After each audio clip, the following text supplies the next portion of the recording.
The Threshold Academy on Station Caldris had been producing coalition officers for 211 years.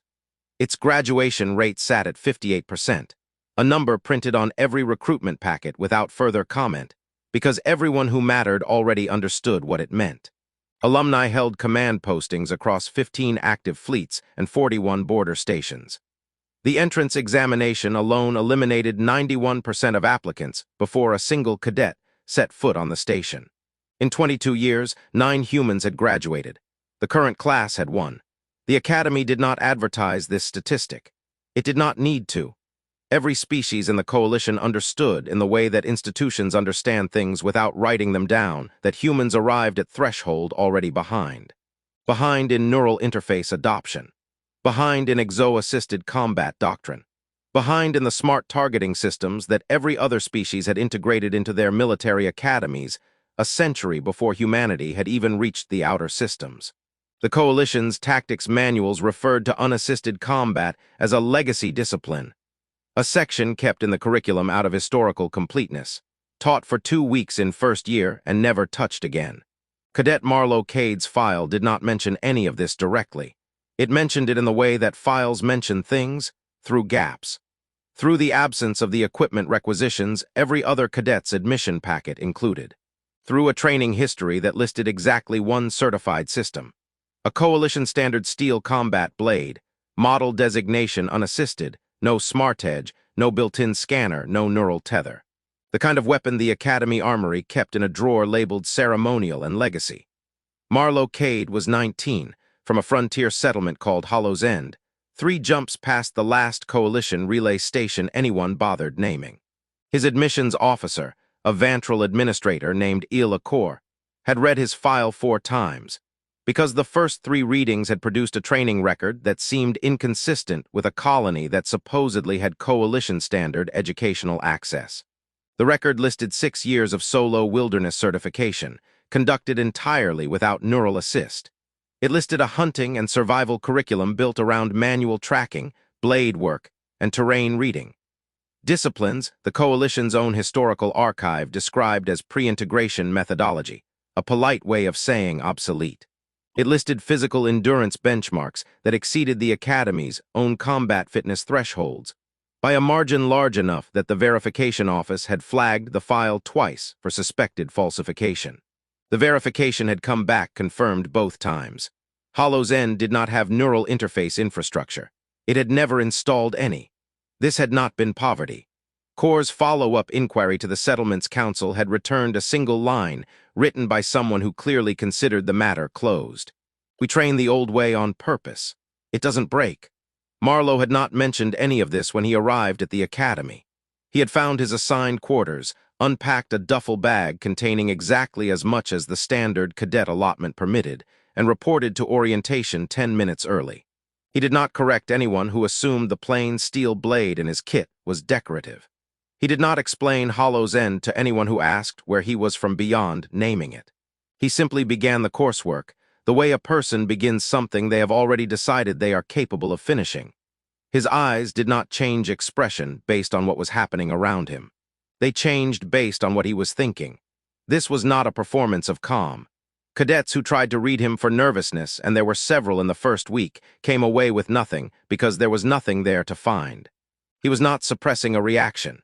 He simply did not consider most of what happened around him worth reacting to. The challenge came during the 4th week, in a combined tactics seminar that put first years and 4th years in the same room for a unit on modern engagement doctrine. The seating was informal. The hierarchy in the room was not. Cadet Threnna Vall sat at the head of the informal cluster near the front, a Eschar 4th year, ranked first in her class for 3 consecutive terms, a specialist in integrated combat systems whose thesis on neural-assisted engagement timing had been cited by 2 instructors that semester. She had the kind of standing in the room that made other cadets angle, their chairs slightly toward her without deciding to. The seminar had moved into a discussion of assisted versus unassisted response times, a topic the syllabus covered every year and every year produced the same conclusion. Unassisted combat was a historical curiosity, useful for understanding doctrine before integration, irrelevant to modern engagement. Several cadets had already made this point, citing statistics, nodding at each other's citations. Threnna Vol turned in her seat. "Cadet Cade," she said, in the tone of someone who had been waiting for the right moment in the discussion to arrive. "You're the interesting case study here, aren't you? No neural interface. No assist history at all, from what I understand." She paused, the pause of someone who had rehearsed the next sentence more than once. "Out of curiosity, how many confirmed engagements do you actually have without any assistance?" "Just a number. I'm genuinely curious what's possible without it." Several cadets smiled. It was the particular category of smile that happens in rooms where a hierarchy is being gently, pleasantly enforced, not unkind, not cruel, simply the smile of people who have already decided which side of a question they are standing on, and are relieved someone said it out loud. Instructor Veldurin, at the head of the table, said nothing. He had pulled Marlowe's tactical logs from the Frontier Defense Registry in the second week, the week the verification flag first crossed his desk, and he had been waiting since then for the right discussion to open the door on its own. He watched Threnna ask the question with the precise neutrality of a good instructor, and he did not intervene, because intervening now would have closed the door before anything walked through it. "That's a reasonable question," Marlowe said, in the tone of someone who genuinely found it reasonable. He was not looking at Threnna the way a person looks at someone who has just set a trap. He was looking at her the way a person looks at someone who has asked something worth answering properly. "Do you want the Frontier engagement number or the total?" The room went a half-degree quieter. Threnna's smile held, but something in it had gone still, the way a held note goes still right before it's clear the singer isn't going to resolve it the way you expected. "The total," she said. Marlowe thought about it for exactly as long as it took to be accurate, not for effect. 211, he said. "Confirmed, logged, cross-verified by the Frontier Defense Registry. That's Predator engagements and 3 border incursions combined." He said this the way a person reports a measurement, not a boast, not a challenge, a number delivered because a number had been requested. The smiles stopped. Not all at once, the way a wave stops, the ones closest to the front first. Then spreading outward through the room in the half-second it took for people to do the arithmetic on what they'd just heard against what a cadet with 0 assistance was supposed to be capable of. Instructor Duran let the silence sit for 3 full seconds before he stood, walked to the console at the front of the room, and said, "Since we're on the topic, I have something relevant to this discussion. I've had it queued since the second week. The footage that came up on the display was not dramatic in the way Academy training simulations were dramatic. There was no scoring overlay, no highlighted threat vectors, no simulated damage readout. It was documentary footage, time-stamped, sourced from a Frontier defense drone that had been logging routine perimeter sweeps over Hollow's End territory. Grainy, real. The kind of footage that never made it into a recruitment reel because nothing about it was designed to look impressive. The first case study showed Marlowe, 14 years old according to the timestamp, tracking a wounded predator through terrain that gave a neural-assisted hunter nothing to work with, no thermal contrast, no motion pattern data feed, just weather-scarred rock and a blood trail he was reading by eye. He closed the engagement with the blade. No hesitation, no wasted motion. The whole sequence took under 2 minutes. The second case study was 11 months later. A pack engagement, 3 predators, Marlowe alone, the kind of scenario the Academy's own risk assessment doctrine classified as requiring a minimum 3-person assisted response team. He did not run the standard textbook approach. He used the terrain the way someone uses terrain they have spent their entire life reading instead of scanning. By the third case study, nobody in the room was smiling. By the 5th, Duran was narrating less and letting the footage run longer, because the room did not need him to explain what it was watching. By the 8th case study, a border incursion, 3 years old, Marlowe 19 at the time of logging, the Frontier Settlement's actual defense response arriving 4 minutes after the engagement had already resolved, Threnna Vol was not smiling at all. She was watching with the expression of someone running a calculation that was going to take considerably longer than the remainder of the class period to finish. Not embarrassment, recalculation. The specific, quiet expression of a person discovering that a category they had filed as obsolete had, this entire time, simply not needed them to update the label.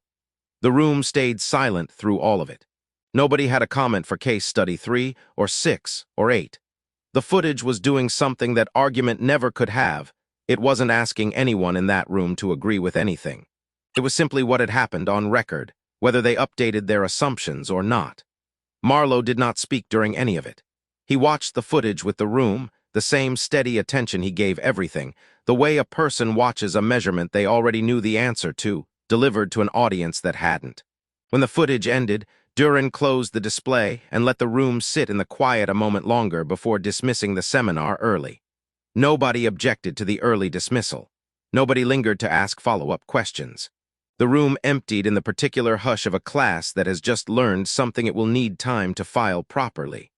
Threnna Vall stopped at the door on her way out. She did not look humiliated. She looked, if anything, like someone doing the last piece of arithmetic before closing the ledger. 211, she said, not quite a question, mostly to herself. The frontier number and the total were the same. You didn't even split them out to make it sound bigger. There wasn't a bigger version, Marlowe said. That's just the number.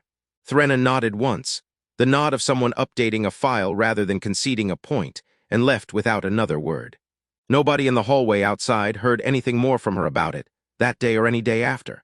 Marlowe gathered his materials from the table, a data slate, a stylus, and the plain steel blade he'd set beside his seat at the start of the session, the same one the armory records still filed under ceremonial and legacy.